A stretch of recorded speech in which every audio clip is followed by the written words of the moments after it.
Hey, Bankless Nation, welcome to another State of the Nation. David, you know what? I woke up this morning optimistic, and I was optimistic, yes, about this episode, okay? Because we are talking with optimism today. We originally titled this, we'd booked this a while ago, we had originally titled this Optimism with a bunch of question marks because we had an inkling, we had an idea that Optimism was going to launch something on the 26th of April, which is the date of which we're recording, and indeed, just an hour or two prior to us recording, they have launched something. David, what is the thing or the things that Optimism has launched, and what are we going to talk about today? Oh my gosh, it is a cannonball of an announcement, which has really, I think, filled the gaps in people's brains about what is the future of these L2s? How are these layer 2s going to decentralize over time? Because that is, of course, the whole entire point of this crypto revolution is to decentralize as much as we can, decentralize all of the infrastructure. And Optimism's post introducing the Optimism Collective has given more or less the roadmap for decentralizing Optimism and giving over responsibility, Ryan, to the community. And they have pioneered a two-house model, a brand new system of governance, one called the Citizen House, one called the Token House. And also, a new model for retroactive public goods funding that's going to make the Optimism Layer 2 a pleasant place to live. And so we are going to talk about all of these things with the co-founders of the Optimism Layer 2, Ben, Jing, and Carl, the most infectiously optimistic team, I think, that exists in crypto, coming up soon. After this show, right after this show, there is a AMA hosted by the Optimism team. There is a link in the show notes to the tweet where you can get that information. That is happening at 1 p.m. Pacific time. What is that? 4 p.m. Eastern time. Link in the show notes. So after we get all of the high-level questions out of the way in this show right here, there is a AMA Twitter Spaces being hosted by the Optimism team right after this. Guys, there's just so much going on in crypto right now. One other thing before we get in, we have to mention that is going on is Graph Day. Okay, this is a conference that is coming up June 2nd. Three-quarters hackathon, really, and 1 day of learning. So June 2nd to the 5th. And this is happening in San Francisco. If you're not familiar with the Graph is a protocol that is essentially indexing all of Web3. So, when you're going to a DeFi user interface, you're probably tapping into the Graph at some level. So if you are looking to network with some people, if you're looking to build in the Web3 ecosystem, if you're looking to learn, launch your career, go head on over to this conference. Fantastic people. Founder of Connext, Arjun, is going to be there.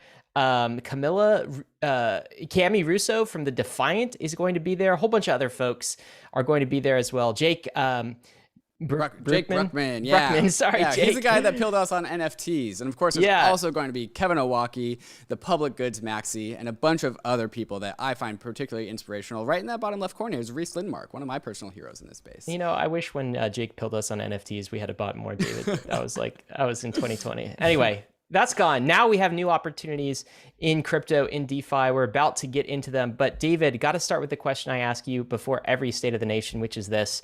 What is the State of the Nation today? Oh, Ryan, what else could it be other than being optimistic? Because there's nothing, like I said, there's nothing that makes me more optimistic about the future of Ethereum than the combination of layer 2s and public goods. And that is really the thing that the Optimism team has always emphasized since Genesis, is how do we scale Ethereum while also scaling our values. And that is what I think is instantiated, one of my favorite words, in the Optimism Layer 2, the connection between Layer 2 and the value of Layer 2s and funding public goods, and also community empowerment and individual empowerment. As we scale out our networks, we also scale out our human values, which could, it was a little bit of what we need in this world, Ryan, right now, is a bunch of scaling of values in an optimistic fashion. Yeah, absolutely. And I also wonder, the narrative that we talked about at the beginning of this year is it's going to be L2 2022, the year of layer 2s. And actually, that was what we talked about last year. We talked about that. We talked about L2 summer. But now we've got a year later. I feel like the coming of tokens will usher in a different sort of L2 summer. And it's pretty exciting to see. And I sort of wonder if this is how Ethereum pushes back on some of the alternative layer 1 narratives that are out there. We'll have to see what the team thinks about that as well. And we are just about to get into it, guys. But before we do, we want to thank the sponsors that made this episode possible. The era of proof of stake is upon us, and LIDO is bringing proof of stake to everyone. LIDO is a decentralized staking protocol that allows users to stake their proof of stake assets using LIDO's distributed network of nodes. Don't choose between staking your assets or using them as collateral in DeFi. With LIDO, you can have both. Using LIDO, you can stake any amount of your ETH to the LIDO validating network and receive ST-ETH in return. ST-ETH can be traded, used as collateral for lending and borrowing, or leveraged on your favorite DeFi protocols. All this without giving up your ETH to centralized staking services or exchanges. LIDO now supports Terra, Solana, Kusama, and Polygon staking. Whatever your preferred proof of stake asset is, LIDO is here to take away the complexities of staking while enabling you to get liquidity on your stake. If you want to stake your ETH, Terra, Sol, or Matic and get liquidity on your stake, go to lido.fi to get started. That's lido.fi to get started. The Layer 2 era is upon us. Ethereum's Layer 2 ecosystem is growing every day, and we need bridges to be fast and efficient in order to live a Layer 2 life. Across is the fastest, cheapest, and most secure cross-chain bridge. With Across, you don't have to worry about the long wait times or high fees to get your assets to the chain of your choice. Assets are bridged and available for use almost instantaneously. Across bridges are powered by UMA's Optimistic Oracle to securely transfer tokens from Layer 2 back to Ethereum. A token proposal is being deliberated as we speak in the Across forum, where community members will decide on the token distribution. You can have your part of Across's story by joining the Discord and becoming a co-founder and helping to design the fair launch of Across. If you want to bridge your assets quickly and securely, go to across.to to bridge your assets between Ethereum, Optimism, Arbitrum, or Boba networks. If you're trying to grow and preserve your crypto wealth, optimizing your taxes is just as lucrative as trying to find the next hidden gem. ALTO IRA can help you invest in crypto in tax-advantaged ways to help you preserve your hard-earned money.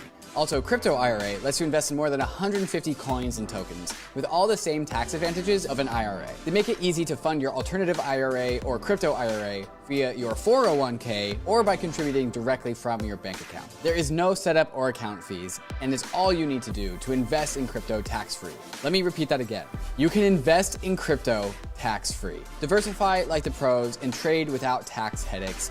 Open an ALTO Crypto IRA to invest in crypto tax-free.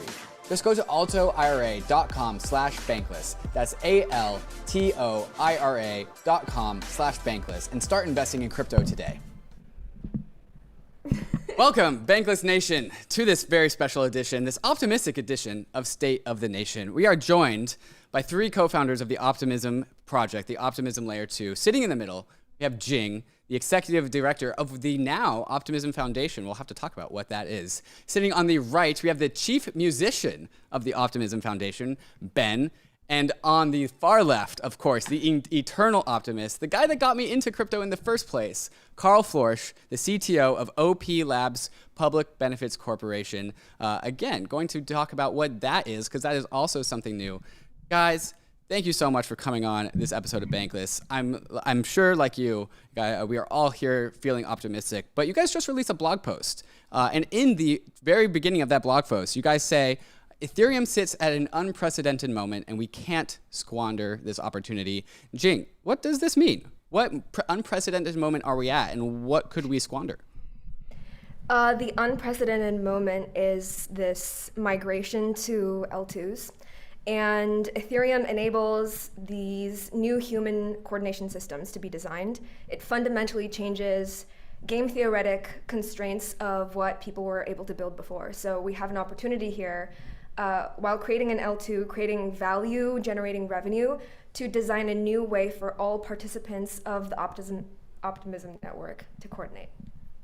And so you also talk about not wanting to recreate Web 2 incentives. Can you just elaborate on what that means and why that's important? Yeah, I mean, I think everyone has seen how the Web 2 incentive structures have played out, where you have revenue, power, influence continuously accruing to this single centralized source.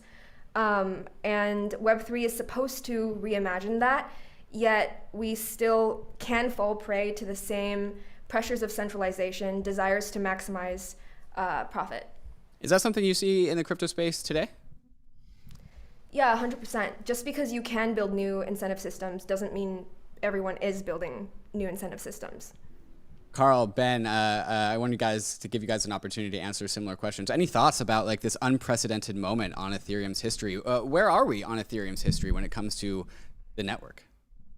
Ooh, when it comes to the network, I mean, we are the modular blockchain revolution, the kind of, state of the art of the technology is scaling up so fast. And why is it scaling up so fast? It's because there are so many people building on Ethereum, building the core infrastructure, building these incentive systems. Like, this is a movement like we have never seen before.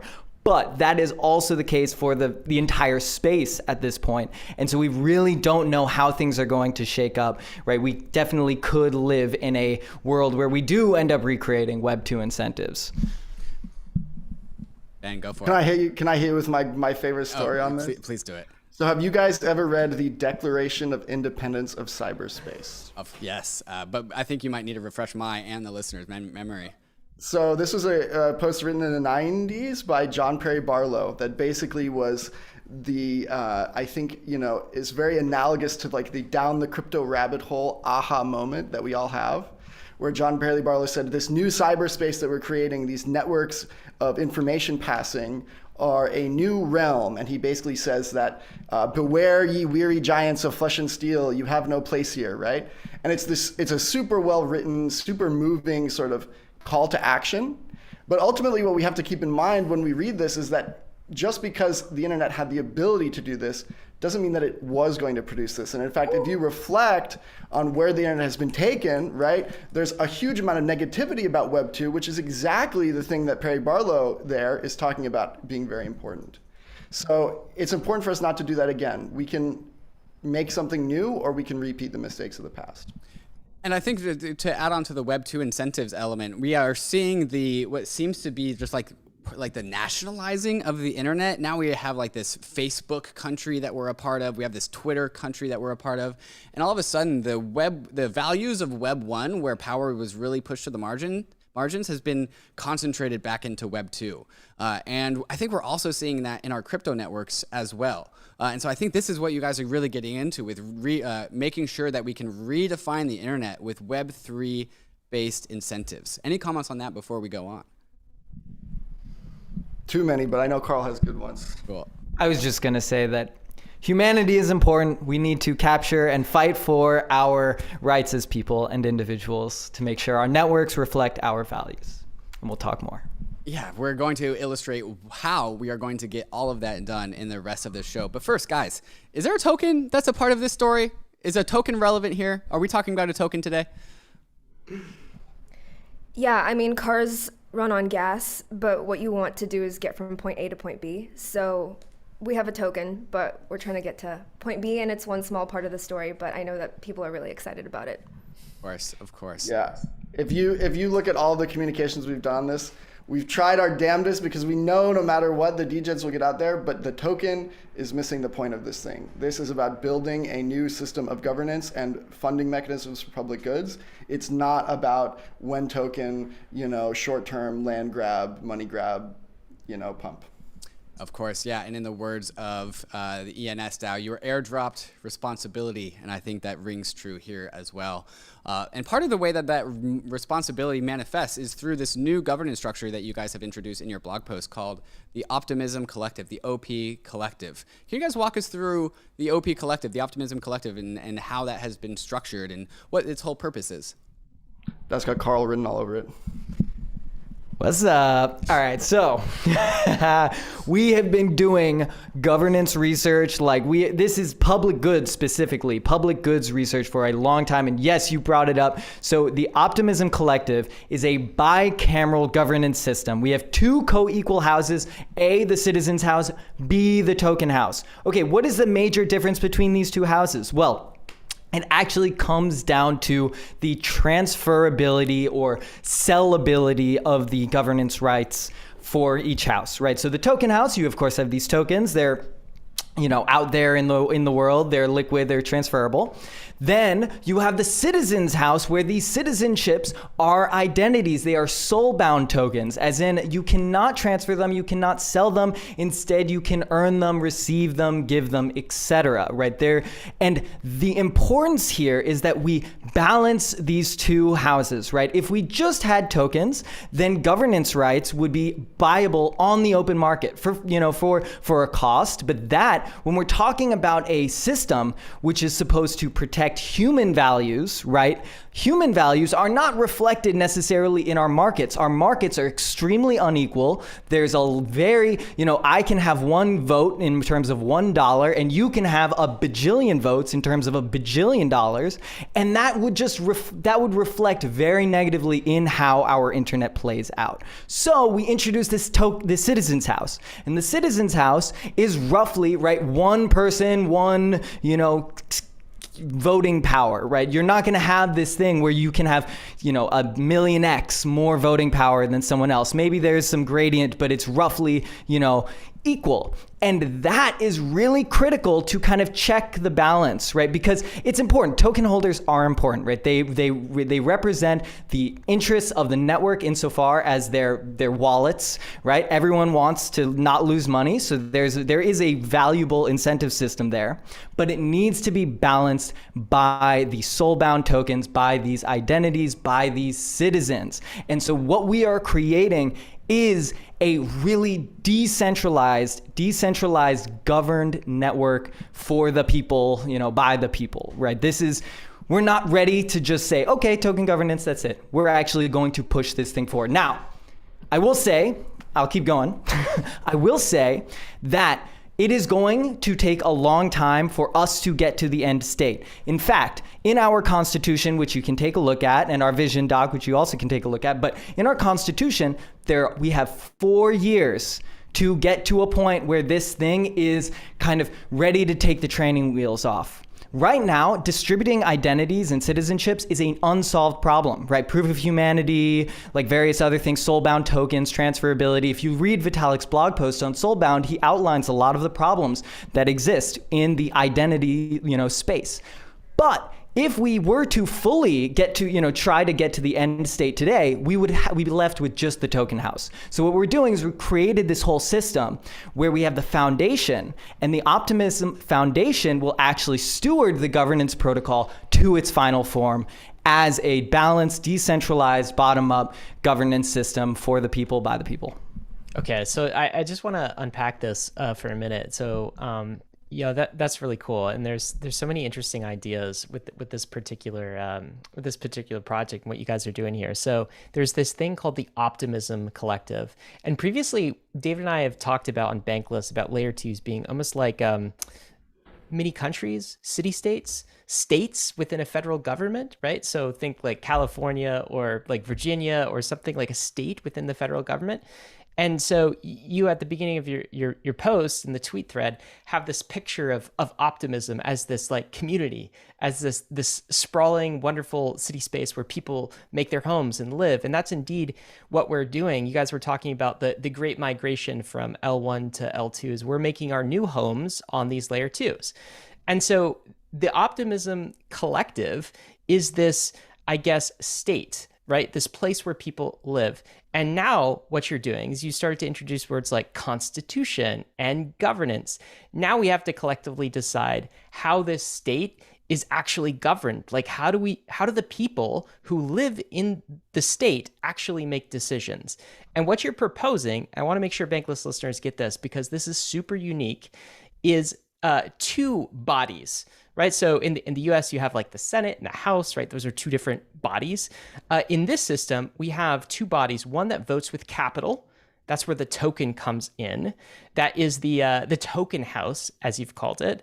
And the other is almost like a one person, one vote sort of thing. The people's house, if you will, the citizens' house. So we have tokens as a primitive, which we've had for a while. And now you're introducing people, individuals, as a primitive. And together, these 2 bodies are going to essentially make governance decisions for this state, for this beautiful city that we're trying to create on layer 2. Is that right, Carl? Yes, that is absolutely right. And I just want to say that it is on layer 2 that we're trying to create this, but it is also on the internet more broadly that we are trying to create this, because right now we sit at an inflection point, right? We have Elon Musk buying Twitter. We have like, DALL-E 2, painting amazing artwork, right? Without a human involved, right? This is a moment where the internet is most sorely in need of human representation, identity, and fixing these problems that we have. So like we need to solve this for crypto, because crypto is kind of the governance test bed and the fertile soil for all of these experiments. But it is going to be something that affects the entire web, right? This is the revolution. This is super cool. And so this is something you want to export. I want to just camp on the Elon Musk thing for a minute, because that is the news today, right? So Elon Musk is buying Twitter. Apparently, that is the thing that's going to happen. And people should realize that Twitter governance is essentially, it's just the token house. It's just capital vote. And so who essentially gets to dictate what the rules on Twitter is? The majority of Twitter token holders, shareholders, of which Elon Musk is apparently going to be the majority owner, and he's going to be the guy, right? Our governance for Twitter rests on Elon Musk. What you're proposing is something different. So you'd still have some of that token vote responsibility, but also this is as if in the future, right? Not right now, but also individual Twitter users, every individual human who had an account also got to vote on the governance process. And I think what you're saying is there's a lot of steps to get there, but that is what you're talking about in making this thing bicameral. It's not just token vote. It's not just shareholder vote, where someone like Elon Musk can go like buy the freaking the state of optimism. We actually also have the individual users of Optimism who have a vote in the system. And you think Optimism and crypto can export this to the world, like export this governance style to Web 2. Am I hearing that correctly? If it works, well, we're about to see if it works, I guess. I think a lot of the issues that people take issue with in Web 2 or just the world more broadly are issues with plutocracy. You have like direct plutocracy, like Twitter shareholder voting, and then you have indirect plutocracy, where Twitter is governed by its shareholders, and then, you know, some countries' democracy maybe is secretly influenced by the stockholders of various companies lobbying for whatever. So we have a place for plutocracy. The economy of this digital city is still important, but our hypothesis is if we make explicit a place for plutocracy and a place for democracy, can we draw a cleaner line between the two, where you don't end up having this sneaky plutocracy? Maybe it'll work, maybe it won't. We'll see. We're gonna try though. That's what Ethereum is for. We got this. And I think you guys can tell Carl's infectious optimism is why me and so many others have been brought into the fold of Ethereum back in 2017. And guys, there's just one more dynamic I want to drive home about this whole system, just to really illustrate this for the listeners. On one side, on the token side, we have this fungible token that is freely tradable and has a market price. On the other side of the spectrum, we have a non-fungible token that is soul-bound, as in fixed to the address. These couldn't be more opposite sides of the spectrum. One side, token, probably going to be on all the dexes. It's going to be freely tradable. It's going to have a market price. On the other side of the things, we have ERC 721 tokens, maybe it's 721, that is frozen inside of the specific Ethereum address of specifically known people. And this like clear barbell, just like pushing out things to the periphery of the possibilities of token designs, I think is really interesting. And something in your guys' blog post that has stuck with me is balancing the short-term and long-term incentives of the system. Can you guys talk about how these two token models, optimizing for two completely different things, balance the short-term and long-term incentives of the system? Want to hit it? Sure. Yeah, this is kind of what we were trying to examine when looking at how plutocratic systems have shaped out. You have Facebook, for example, making all of these decisions that are great for profit in the short term, but have damaged its reputation, its user base, its just like general ability to succeed sustainably. And if we assume that the token holders of Optimism can be modeled similarly to Facebook shareholders, then we want a separate house of people who are more aligned with the long-term interests of the protocol. And so instead of investing capital in the protocol, we want to give these non-fungible tokens to people who have invested time, energy, reputation, things beyond capital. And there are like fundamental differences between these different kinds of, assets that we're talking about and all of the, systems that we're discussing. But like this, we can look in the real world to see where identity is sorely needed. And so that is, we had to add in the Citizens House. Of course, and you guys are experimenting with this brand new system of governance, which makes sense to me. It seems to pull from history to model out governance structures, but also use the advantages of a liquid democracy structure that one would find with crypto networks and with smart contracts and with tokens that are permissionlessly and uncensorably available across the internet. And if this goes well, this governance structure can be exported to the rest of Ethereum, all of the layer 2s, and hopefully the rest of crypto, because the rest of crypto kind of needs it. This is hopefully the value add that this governance model can export to the rest of the ecosystem. And that is something that has always drawn me to Optimism, is its commitment to exporting its innovations towards the rest of the ecosystem. And that is also relevant when we discuss public goods and retroactive public goods funding later in the show. First, though, I want to talk about this very funnily titled section of the announcement titled, check out my only F, or excuse me, I messed that up. Check out my OF, as in the Optimism Foundation. What is the Optimism Foundation, and what should we be checking out? Honestly, we did make an OnlyFans account about a year ago when we were going to expose our testnet endpoints on the OnlyFans account, but... Is that a true story? It is a true story. Yeah. Maybe we'll put node setup information on. This could be some Anyways, the Optimism Foundation is a steward of the community. It's organizing governance experiments, building up the collective, bootstrapping the ecosystem.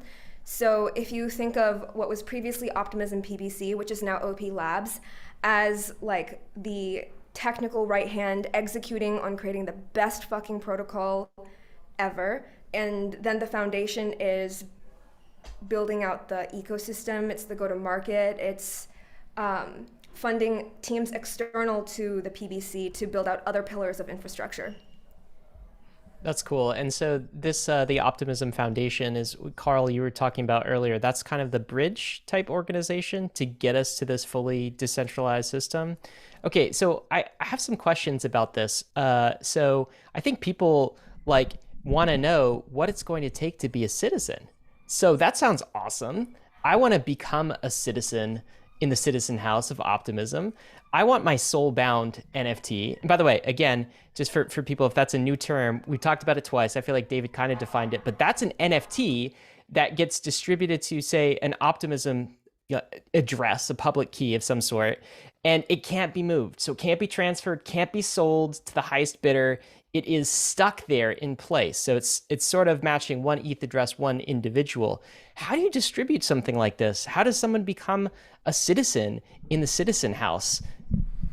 That is a great question. So this is the subject of a large portion of our governance experiments. So I'm going to be relatively high level, but it's going to be iterated on and kind of fleshed out over time. However, the rough intuition for how to become a citizen is to get involved with the Optimism community, right? If you move to a city, you are a citizen of that city, right? You live in there, you're in a neighborhood and you're going about your daily life. Similarly, if you come to Optimism, oftentimes you're going to be a part of a various, different Optimism communities, right? There are these, different pockets of Optimism users with different interests and different friend groups. So you move into a neighborhood within Optimism. And we call these different neighborhoods, quote, like opcos. So they're like Optimism communities or, companies or, whatever.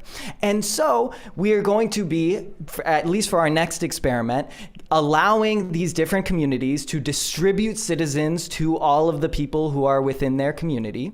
And those citizens will now have these soul-bound NFTs, and maybe we can even make it so that citizens give to other citizens. So at a high level, if you know something called a web of trust, what we're going to be doing is we're seeding the web of trust on chain with the most active, Optimism communities, opcos, and then they will distribute their citizens, and we can, in the long term, have some kind of dispute mechanism to make sure that one citizen is one identity as opposed to one identity having 5 citizenships.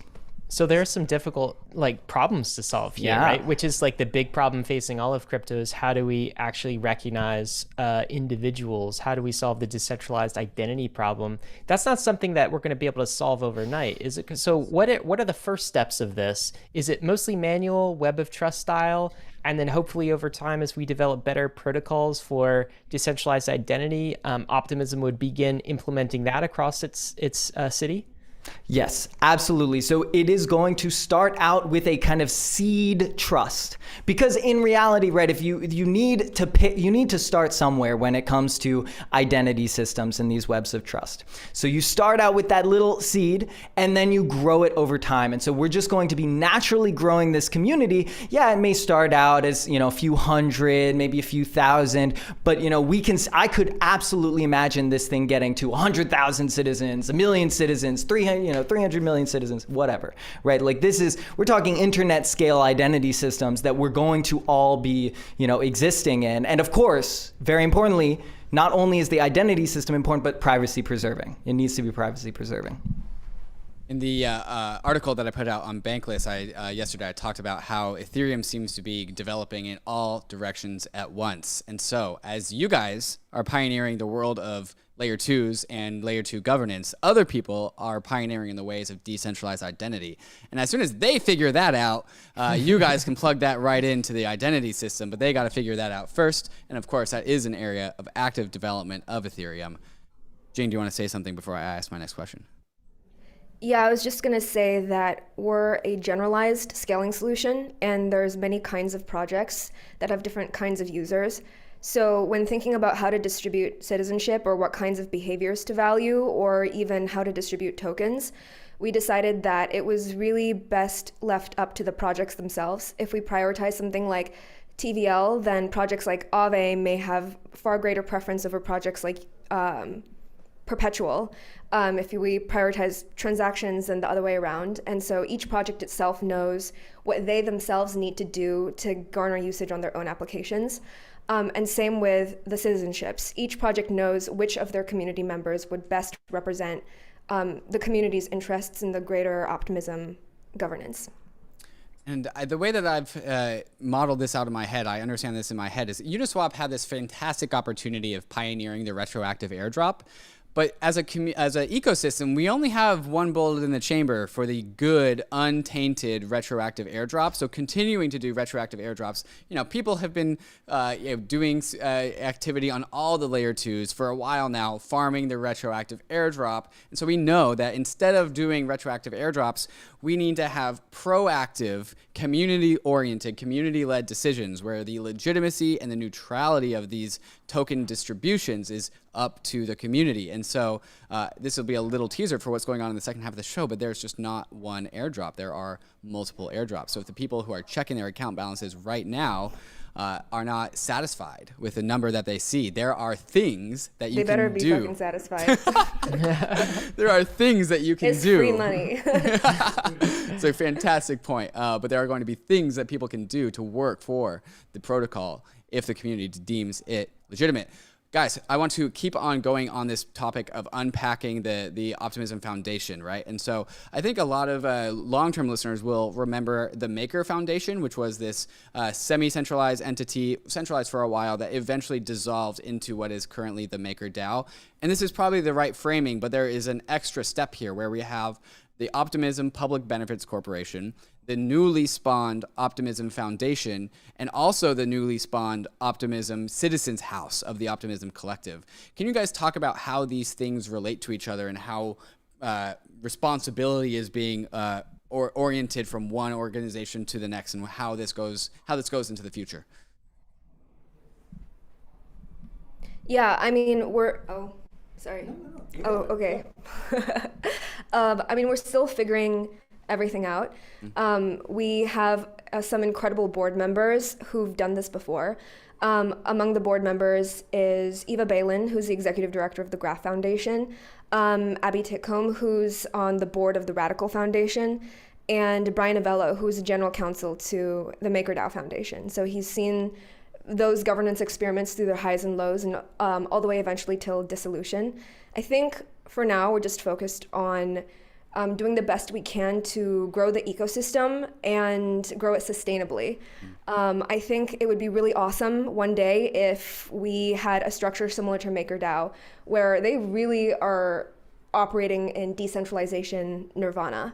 But it took them a decade to get there, and I imagine it'll take us a similar amount of time. Okay, so what is happening to the current Optimism Public Benefits Corporation, the corporation that up until recently Jing and Ben were a part of, but no longer? What's the long-term fate of that? Same. I think that we're all, I mean, what is a company? It's just like a temporary vessel to organize people, payroll, equity, compensation, to organize towards a singular mission.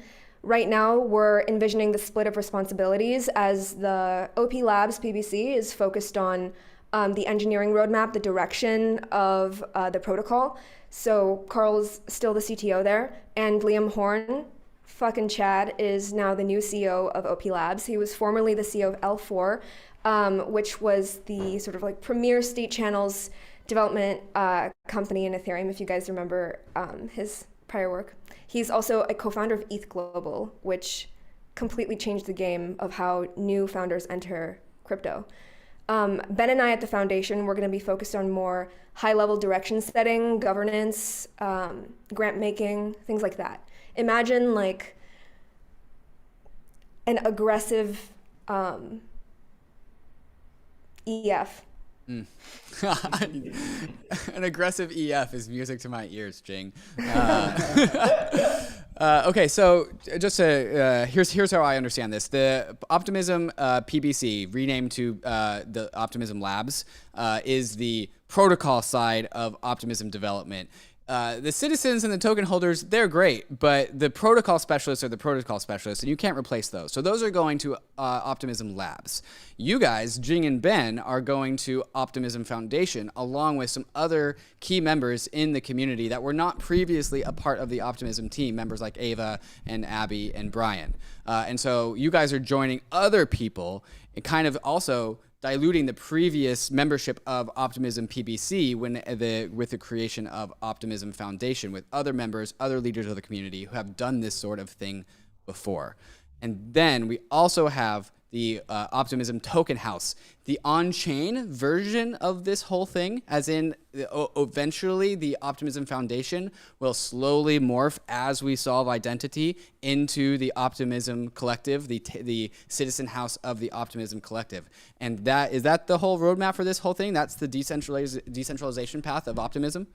Pretty good summary. Two small things I would add. One, OP Labs, not Optimism Labs. Thank you. Another one that I would add is one thing that you mentioned is that the protocol experts are the protocol experts. So that is something I very much agree with, and I would push back on. Okay. So it's definitely the case that the group of, almost 40 incredible protocol experts and, executives that we've put together at the PBC are definitely an incredible, intact, cohesive group, and it's amazing to see them run as a unit. It is also the case, though, that we need to decentralize the development of protocols as we go forward, too. And especially for an approach like us, which is all centered around EVM equivalence, which says that anybody who's participating in the Ethereum stack at large should be able to participate in the Optimism stack. It is important to have protocol development that moves beyond just one single organization. So part of a key responsibility of the citizens is going to be distributing public goods funding retroactively to the people that are building these important Ethereum protocols. And that need not just be OP Labs. That's a big community, right? There's so many important people in that ecosystem that should be rewarded. Awesome. I think that this makes a ton of sense as a path towards decentralization of Optimism, of course. All right, guys and Bankless listeners, That was all the vegetables, I'd say. But coming up in a second, we got to get to the candy. We got to get to the dessert. So we got to talk about the token. Who got the token? How was the token distributed? What is the token even called? And also the future for the future airdrops of the Optimism token, because this was airdrop number 1 going out today, but airdrops 2, 3, 4 plus are also on the menu. And that menu is the candy, the dessert, which is coming next, right after we get to some of these fantastic sponsors that make the show possible. AAVE is the leading decentralized liquidity protocol, and now AAVE v3 is here. AAVE v3 has powerful new features to enable you to get the most out of DeFi, including isolation mode, which allows for many more markets to be launched with more exotic collateral types, and also efficiency mode, which allows for higher loan-to-value ratios, and of course, portals, allowing users to port their AAVE position across all of the networks that AAVE operates on, like Polygon, Phantom, Avalanche, ARBITRUM, Optimism, and Harmony. The beautiful thing about AAVE is that it's completely open source, decentralized, and governed by its community, enabling a truly bankless future for us all. To get your first crypto collateralized loan, get started at aave.com. That's AAVE.com. And also check out the AAVE protocol governance forums to see what more than 100,000 DAO members are all raving about at governance.aave.com. ARBITRUM is an Ethereum Layer 2 scaling solution that's going to completely change how we use DeFi and NFTs. Over 300 projects have already deployed to ARBITRUM, and the DeFi and NFT ecosystems are growing rapidly. Some of the coolest and newest NFT collections have chosen ARBITRUM as their home, all the while DeFi protocols continue to see increased usage and liquidity. Using ARBITRUM has never been easier, especially with the ability to deposit directly into ARBITRUM through all the exchanges, including Binance, FTX, Huobi, and Crypto.com. Once inside, you'll notice ARBITRUM increases Ethereum speed by orders of magnitude for a fraction of the cost of the average gas fee. If you're a developer who wants low gas fees and instant transactions for your users, visit arbitrum.io/developer to start building your dApp on ARBITRUM. If you're a degen, many of your favorite dApps on Ethereum are already on ARBITRUM, with many moving over every day. Go to bridge.arbitrum.io now to start bridging over your ETH and other tokens in order to experience DeFi and NFTs in the way it was always meant to be: fast, cheap, secure, and friction-free. Living a bankless life requires taking control over your own private keys. And that's why so many in the Bankless Nation already have their Ledger hardware wallet. And brand new to the Ledger lineup of hardware wallets is the Ledger Nano S Plus, a huge upgrade to the world's most popular hardware wallet. With more memory and a larger screen, the Nano S Plus makes it easy to navigate and verify your transactions. And the paired Ledger Live desktop app gives you increased transparency as to what is about to happen with your NFT. What you see is what you sign. The Nano S Plus gives you the smoothest possible user experience while you're doing all of your crypto things. So go to the Ledger website to check out the features of the new Ledger Nano S Plus and join the waitlist to get yours. And don't forget about the Crypto Life card, also powered by Ledger. The CL card is a crypto debit card that hooks right into the Ledger Live app, right next to all the DeFi apps and services that you're already used to doing, like swapping tokens and staking. So if you don't have a Ledger hardware wallet, go to ledger.com, grab a Ledger, and take control over your crypto. Hey guys, welcome back. We are here with the Optimism team, having some fun during the break. You know, what's also going to be fun is Token Talk. So in Token this Talks. post, you guys also announced, of course, we're talking about both houses. One of these houses is the Citizens House. The other is the Token House. So with the Token House, of course, there must be a token associated with it. And so I believe there has been the announcement of the release of the token. Can you talk about the token itself? Also an airdrop. Okay, airdrop number 1. What are some of the high-level details that that people should know about here, Carl? Alrighty, so airdrop number 1, we thought really hard. How are we going to make this airdrop super fair, like actually fair, like give it to the people, you know, that kind of fair, give it to as many people as possible. We wanted to make it a wide distribution. So the way that we did this is we came up with, oh, thank you. Now I don't have to read it from my phone. No, just kidding. Anyway,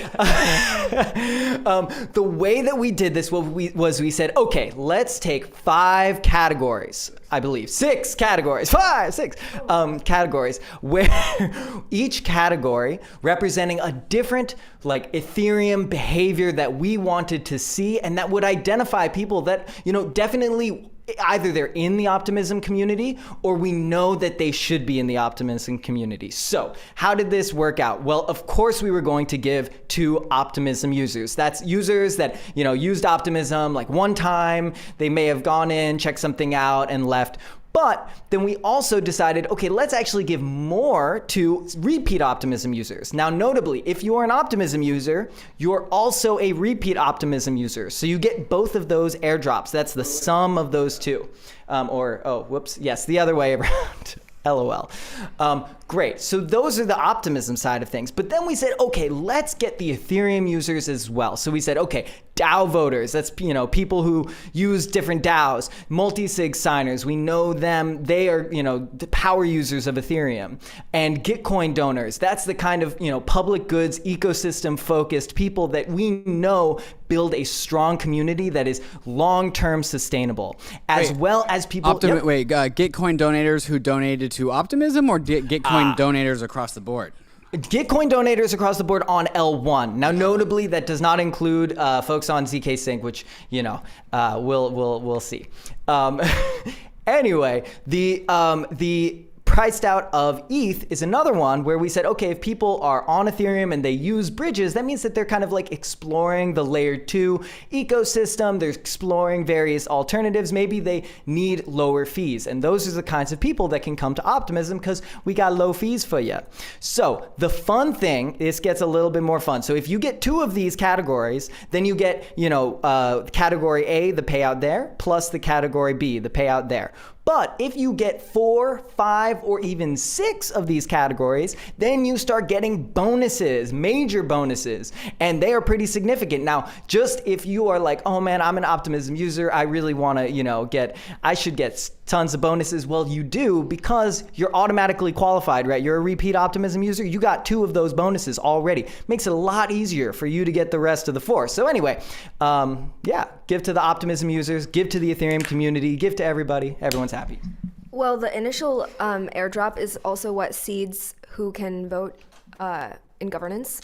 So we thought, what kind of person do we want to have making decisions on behalf of the protocol? And so it's people who care about scalability, but still care about Ethereum. So those who've been priced out. People who give a fuck about our values. So people who donate to public goods like Gitcoin, people who are entrusted with community treasuries like multi-sig signers, or people who voted in other governance projects before.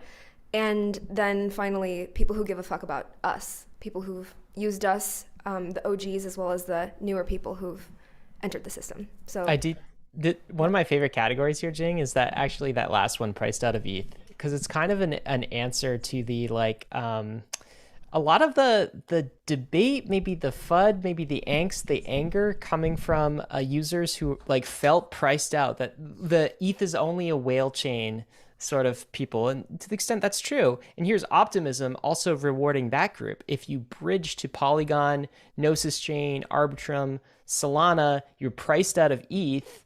Here's some governance. Here's some responsibility for you. Welcome to the city. Yeah, I've got to give a shout out to Framework, one of our investors, for helping us with that one. We were thinking about maybe people who've used a lot of big gas guzzlers, but you're right that prioritizes whales. Guys, I want to also talk about the holistic distribution. So that was the tokens for the particular users who have engaged in particular activities, but there's also just the greater distribution of the token at large. And so I'm going to ask Ryan to pull up this graphic that I just sent him in Zoom, which talks about the token allocation across retroactive public goods funders, the ecosystem fund, the airdrops, the sugar zaddies, aka investors, and also the core contributors. And so can we talk about the total supply of tokens that were given out to users right now, as in airdrop number 1, the one that everyone is clamoring about, the one that everyone is checking their addresses to see how much they got? How much of the total token supply was given out in airdrop number 1? 5%. And is that going to be the way it is for future airdrops, or how is that determined? I think a lot of it is, so we have a pretty big chunk allocated to projects for them to distribute to their users. We have a whole thing we're gonna announce with fancy shit. And then for user airdrops, I think we just want to see what happens after the first airdrop, see if these are the kinds of people that are making good decisions in governance. Are they creating more activity? Do they care? Should we adjust the parameters anyhow?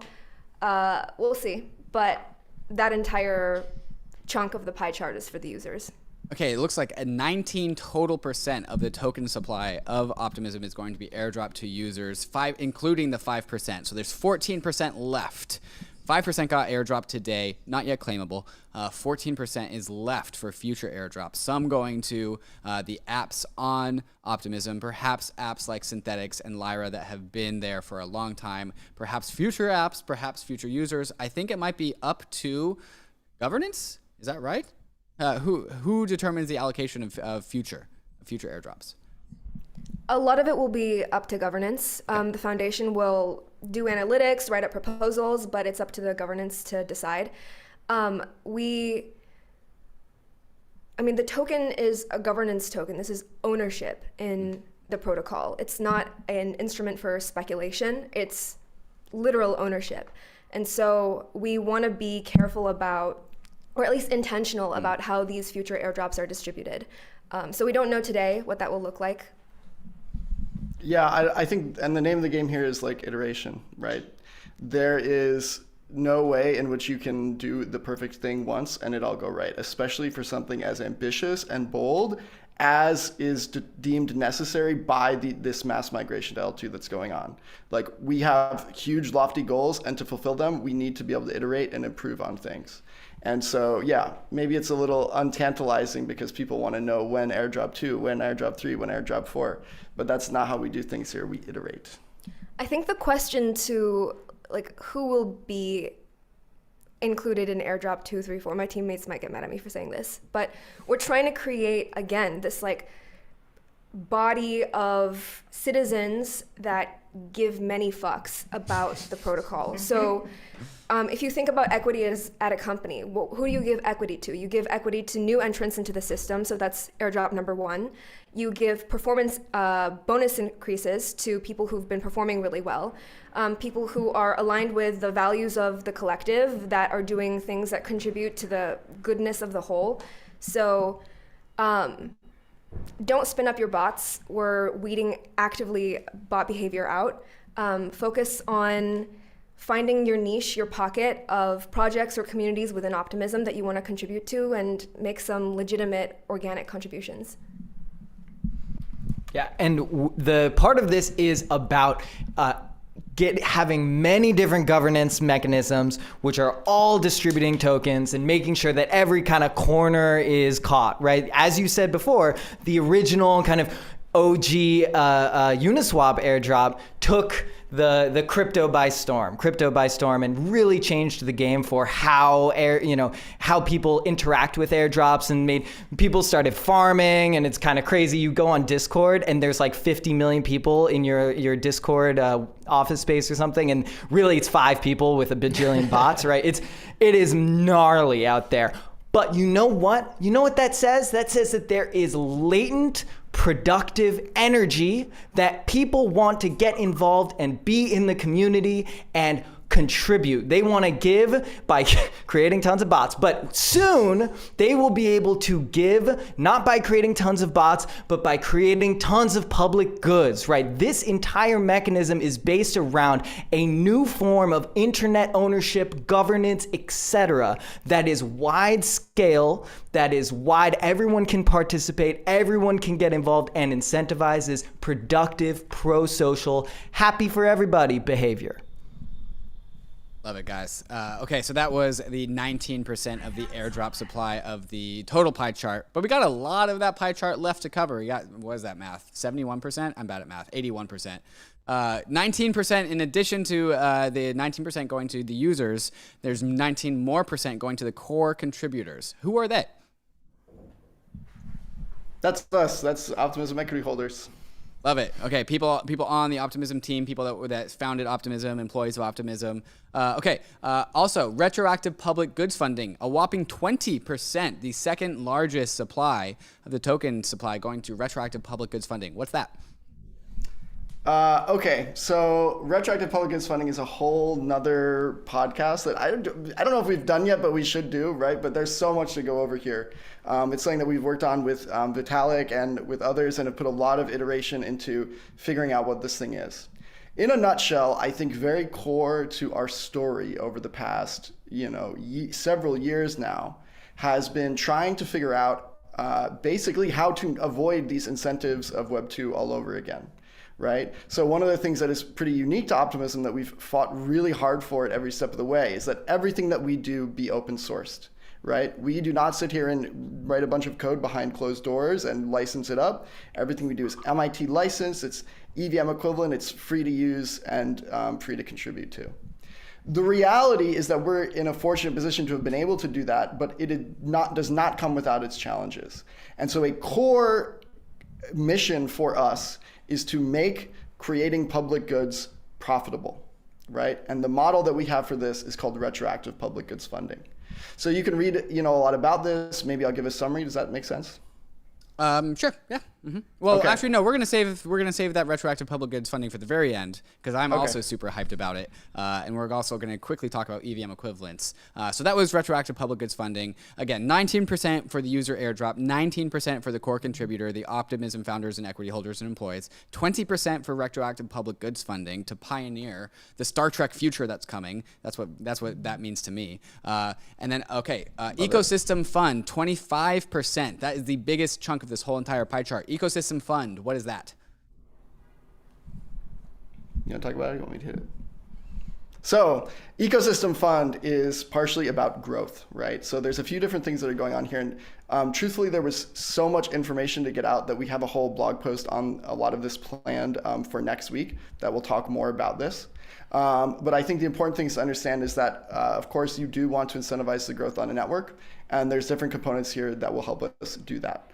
Some of that is for the Optimism Foundation and for us to do as basically business development. A big chunk of it is for the governance systems to be doing. And some of it is also to start seeding new things on Optimism. So not just growing things that already exist, but bringing new things onto the platform. Because the reality is when you open up a system like L2 that really, really, really scales, you're gonna have new things that you just couldn't do on L1. And so it doesn't make sense to just liquidity mine a bunch of forks that go onto Optimism because fundamentally L2 unlocks new things to be done. And so we have to incentivize that a little differently. So yeah, there's a lot to be said here. We're gonna have a whole post on this next week that talks a little bit about it more, but it's all very exciting stuff. And I think this is a good time to remind the listeners, the viewers who are watching the live stream, that there is an AMA happening right after this to pick the brains of the panelists that you guys see here. All right, guys, very, very last section, Sugar Zaddies, the investors, 17%. Pretty sure that's just Chris Dixon at A16Z, maybe Vance Spencer from Framework, and a few other VCs. Anything else that we talked about there? Paradigms, child laborers. No. Paradigm as well. Okay. All right. That is the complete 100% distribution of the OP token as it stands today. Thank you guys for letting us, for walking us through that. And of course, now I do want to get to retroactive public goods funding and EVM equivalents, the thing that really is the cherry on the cake that excites me the most.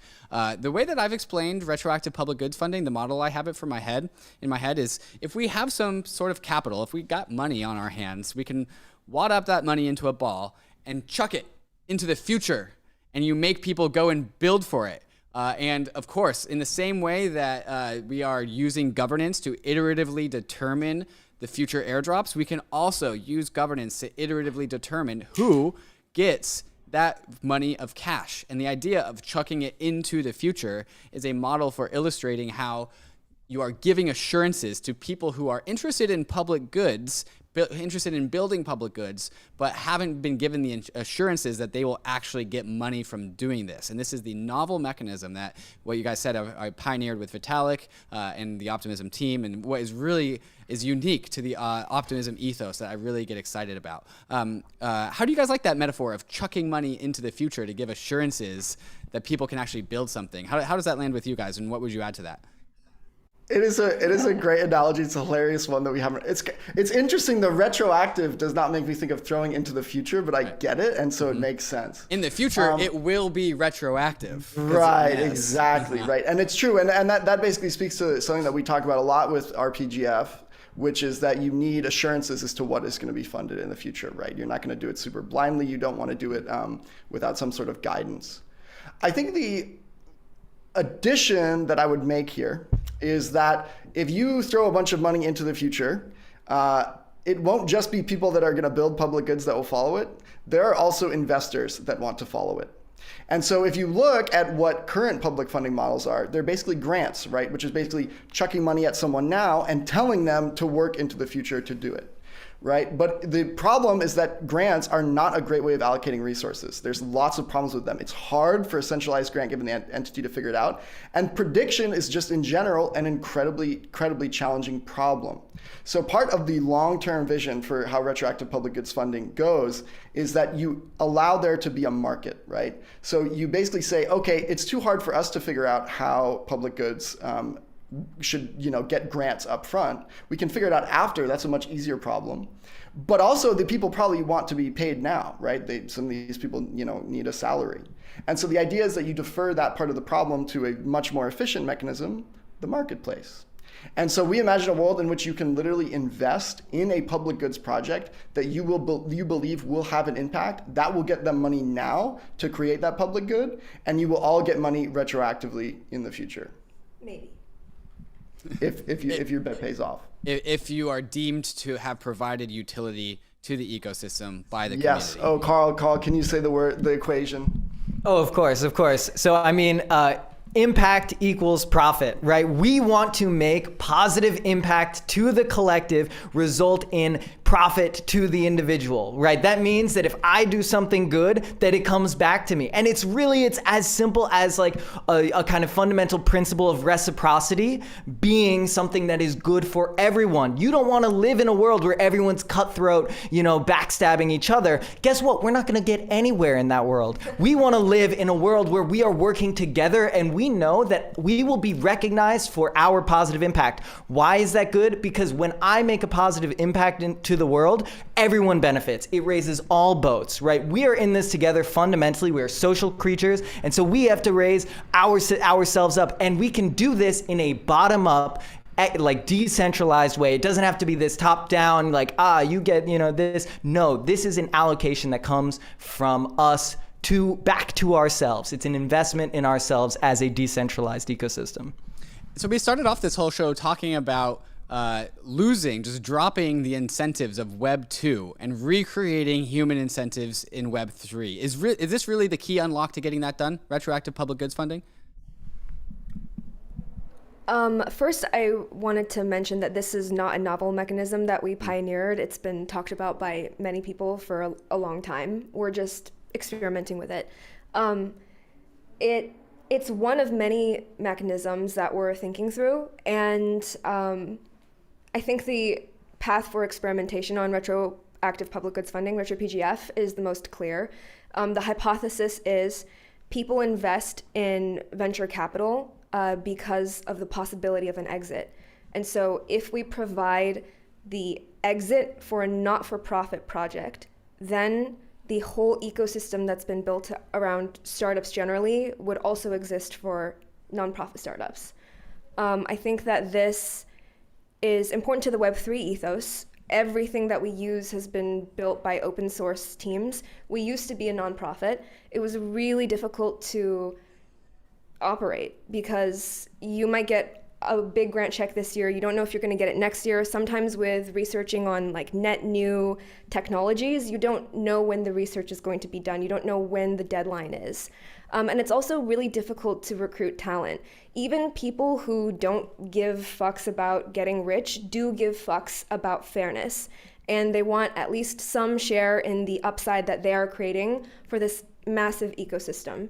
So if we want the brilliant people, like the people in the Geth team, the people who built Hard Hat, Ethers.js, to also do the same for the Optimism ecosystem, then we would want them to be rewarded appropriately. And the idea here is the sheer innovation power of Silicon Valley what if we could redirect that into building out public goods? And I'm pretty sure I just heard Kevin Owocki somewhere say the words "public goods are good." So, I'm pretty sure that's what he just said. True, that's true.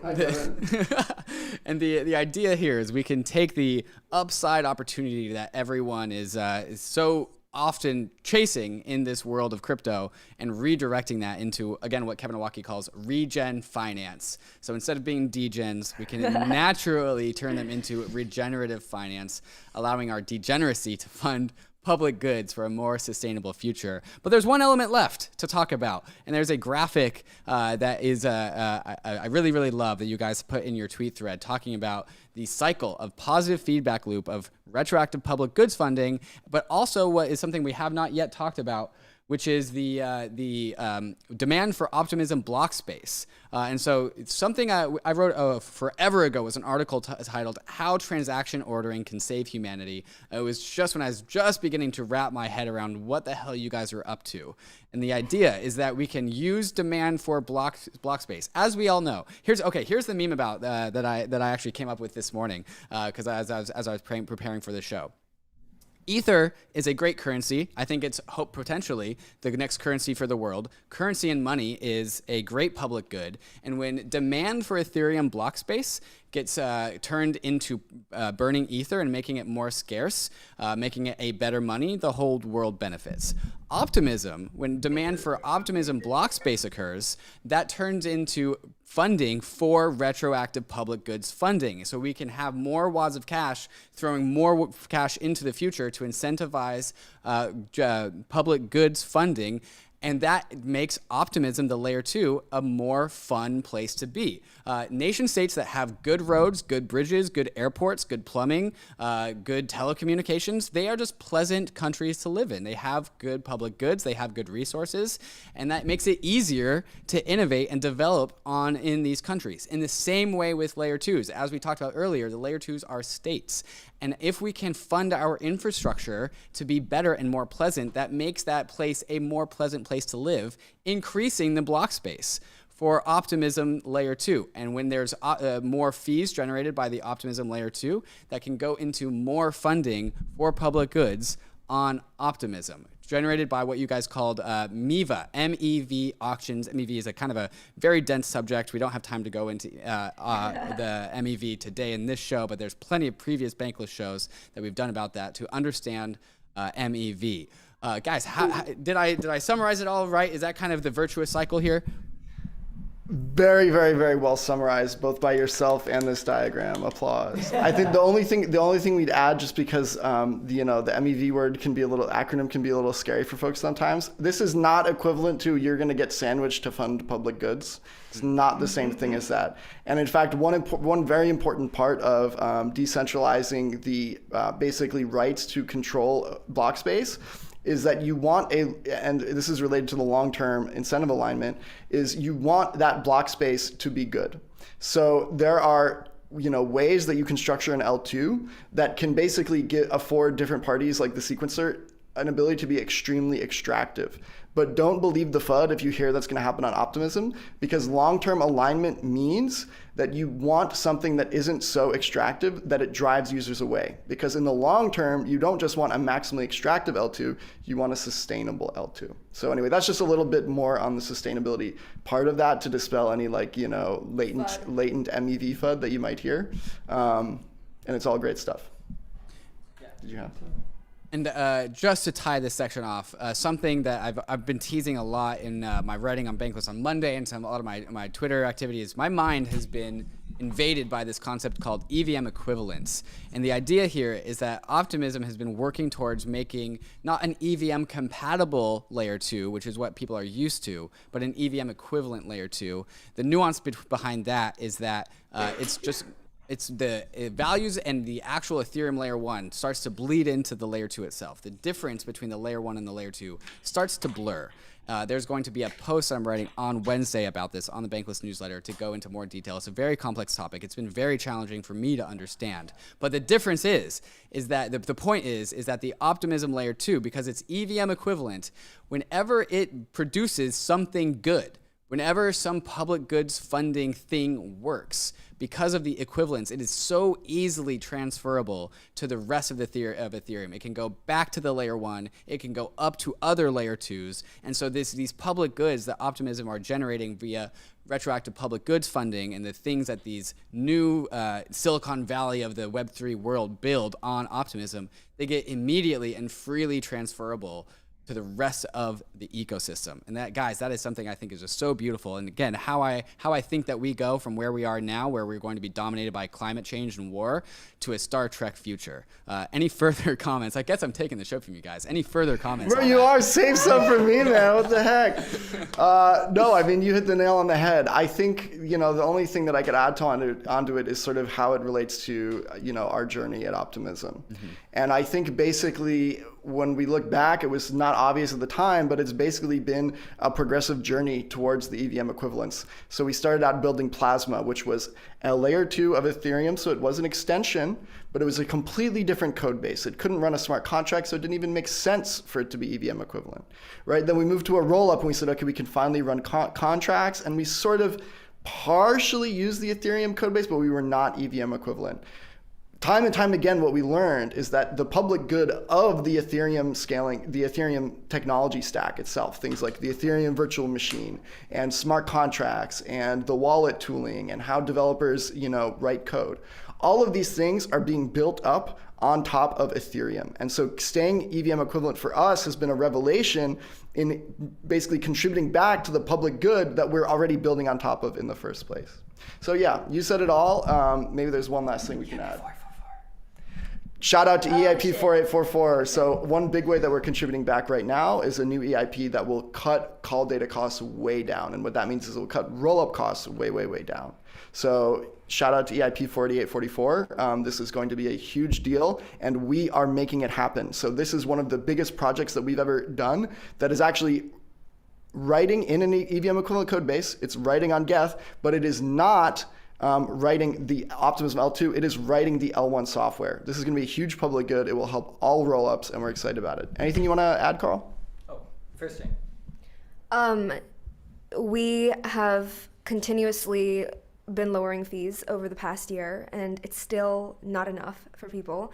So why you should care about EIP 4844 is that it reduces fees by 2 orders of magnitude. So instead of fees on the order of magnitude of $1, it'll be cents.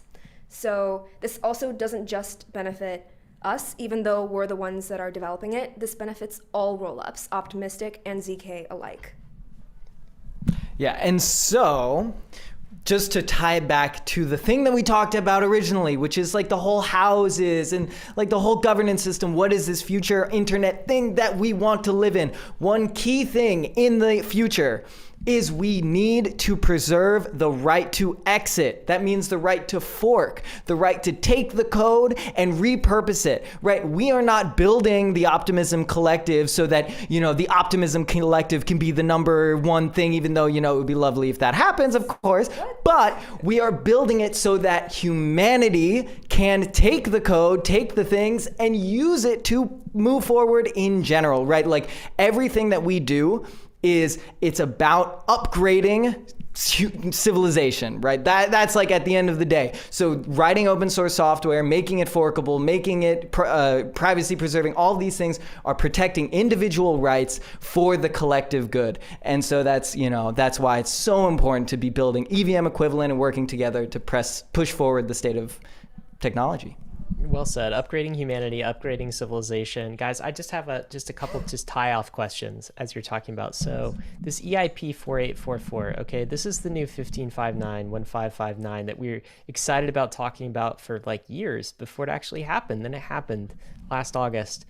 How many years are we going to be talking about 4844? Do you guys have a tease on that? Is it going to be years, or can this be measured in months? I'm not looking for like a hard fork date here, but I'm just trying to get a sense of when this EIP is coming in general, because we haven't talked about it on Bankless yet. We have to just respect the Ethereum governance process here. There's so many things that many people have been working on for a long time that need to happen. We are just trying to make or contribute what we can to the process, which is building out a prototype, proving that it works, getting it audited, so that whenever governance is ready to include 4844, there's no other obstacles. Okay, amazing. Well, we are hopeful for that. We want to do a show all about that. You guys should come back for it. Carl, you wanted to add something? Sorry. Oh, I was just going to say that Vitalik designed EIP 4844 to be very, very, very minimal. So it's easy, you know. Awesome. Good job. Easy. Easy. The other question that just sprung to mind for me, and in the first part of the show, it was super refreshing to hear you guys talk about the token house, the capital house, as like the plutocracy, because I don't think that any, like many other token ecosystems actually think of it. It's the quiet part that you don't say out loud. It is, and we've been saying out loud for a while. We say a little too much out loud. I think it's the right amount, because you have to counteract the rest of the industry. When people start talking about decentralized governance and it's token vote, I'm like, what do you mean decentralized governance, right? This is like, capital equals vote. It's not quite decentralized. So I think that's super refreshing. But one thing I was curious about is, like, if you're talking about a given governance proposal or something, and you've got the token house voting and then the citizen house voting, who has more weight? Or is it sort of 50-50, like plutocracy and citizens? How does that get divided for any single governance vote? Yeah, so of course the goal is for these houses to be co-equal. So if you look at the diagram that we pulled up pretty early on in the collective, that contains like our current working model for where the basically distribution of responsibility falls. So there's some things that are governed jointly by both houses. There's some things that are just the citizen's house, other things that are just the token house. In general, this is something that is going to require iteration, right? And that's why we have the foundation, and that's why we have a constitution that very explicitly lays out a practice of iteration and evolution, because we're going to have to be tweaking those parameters for sure. Amazing. Well, thank you guys so much for joining us today. I think we probably have one last question to wrap this show up, and this is a really exciting day for the city of optimism. Let's say the state of optimism. It's what's next. So what's happening next with Optimism? Obviously, today's a big day. AMA?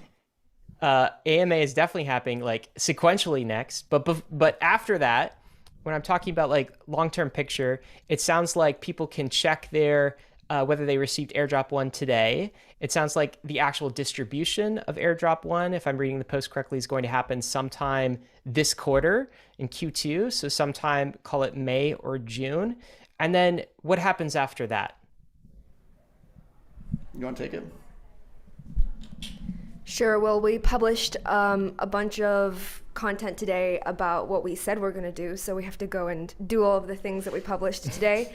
But generally, I think this is a good reminder to everyone that everything is in flux. It is still incredibly early. The product that you see today is one that's constantly being iterated upon. The experience today will be very different from the experience 2 years from now. So while we build out the governance and the collective and the ecosystem, we'll be continuously making the protocol more secure, more decentralized, making it cheaper and easier to use. So that's what's next. We've got some full plates. Amazing. Well, that sounds like layer 2 somewhere to me. Can I add one more thing? I'm cutting you off. I want to add more things. Okay, actually 2 things. Okay, one, just 4 things, 5 things, 6 Just things. them all out. Okay, one on the technical front. Obviously, we have a path to decentralization on the technical architectural side that we put out about a month ago. So I just wanted to take a second to show that. I just wanted to say one thing that Carl has really absolutely pilled me on being a very awesome thing that's going to be coming about in the next few years is basically the interactions between the Optimism collective and basically DAOs and communities within Optimism, but also those beyond.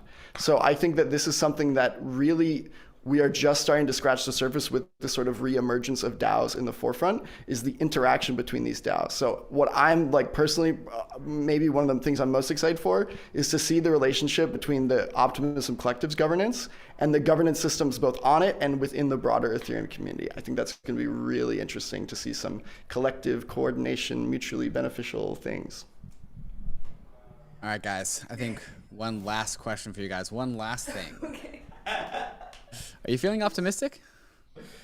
Fuck yes. Yes! I know chat told me not to swear, but very optimistic. Stay optimistic, y'all. Awesome, guys. Thank you so much for coming on the show. You guys, again, the infectious energy of your whole team has proliferated out and made me plenty optimistic. And hopefully the viewers, the chat, the listeners are feeling a little bit more optimistic as well. Because while we are faced with some very large problems in this world, problems that seem to be outside of the scale of our current institutions to be able to handle, just maybe we have a bright path forward that we can actually see. We actually see the steps. First, we get everyone onto layer 2. We get the block rewards funding retroactive public goods. We make our networks better. And then those public goods, those retroactive public goods go from being about Ethereum to about the whole world. And that is something that I wake up every single day. I'm like, man, I don't actually have to be so bearish about the future of this world. So thank you, everyone on this panel, for doing what you guys do, because it is a North Star for me and I think a lot of us in the Ethereum community. Thanks, guys. Love you guys. Appreciate you guys. Action items, of course, for Thank you so Bankless much. listeners. One is you can get involved in the city of Optimism, become an Optimism citizen. There's some clues dropped in the episode today. How to do that. You can also check your eligibility for Airdrop 1. We'll include a link in the show notes. And finally, of course, this same team is doing a Twitter Spaces right after this show. So go log in on Twitter. 30 minutes. It's going to happen in about 30 minutes or so. We'll have some other Bankless content on EVM equivalents this week. Of course, got to end with risks and disclaimers. So David and I have been so excited about this project. We are also advisors on the Optimism project. So full disclosure, when they invited us in, we were happy to accept. Very excited about what Optimism is doing in the space. Very aligned with values we share. But of course, as always, got to end with ETH is risky. Crypto is risky. DeFi is, you could definitely lose what you put in. But we're headed west. Now the west is on the L2. It's the frontier. It's not for everyone, but we're glad you're with us on the Bankless journey. Thanks a lot. Hey, we hope you enjoyed the video. If you did, head over to Bankless HQ right now to develop your crypto investing skills and learn how to free yourself from banks and gain your financial independence. We recommend joining our daily newsletter, podcast, and community as a Bankless Premium subscriber to get the most out of your Bankless experience. You'll get access to our market analysis, our alpha leaks, and exclusive content, and even the Bankless token for airdrops, raffles, and unlocks. If you're interested in crypto, the Bankless community is where you want to be. Click the link in the description to become a Bankless Premium subscriber today. Also, don't forget to subscribe to the channel for in-depth interviews with industry leaders, Ask Me Anythings, and weekly roll-ups where we summarize the week in crypto and other fantastic content. Thanks everyone for watching and being on the journey as we build out the Bankless Nation.